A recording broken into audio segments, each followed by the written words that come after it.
Bonsoir, moi c'est Emeline Kevarek du coup. Je travaille à Parc Névé, à Lannion, dans un pôle santé pluridisciplinaire, donc on est assez nombreux. Beaucoup d'infirmières, psychologues, médecine chinoise, enfin voilà. Donc au niveau de nos missions, on va réaliser un bilan orthophonique. Donc bon, en théorie c'est 1 heure, mais en pratique voilà, c'est souvent plus. Du coup on travaille sur prescription médicale. Donc on ne peut pas faire sans. Ensuite, au niveau de la rééducation, c'est vraiment au cœur de notre métier. Donc, souvent on a des rééducations qui durent quand même longtemps, des mois, voire parfois plusieurs années en fonction du trouble. On fait beaucoup de prévention aussi, beaucoup de guidance parentale, donc des séances qui peuvent être avec parents ou sans les parents.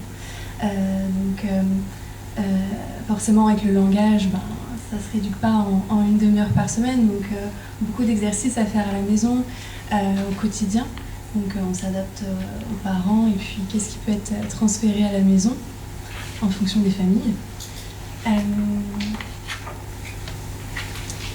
Donc au niveau des champs d'intervention, au niveau de la communication, communication orale, donc ça va être tout ce qui est au niveau des troubles articulatoires, au niveau de la voix, tout ce qui est orofonctionnel aussi, donc mauvais positionnement de langue pour la déglutition, l'articulation, etc.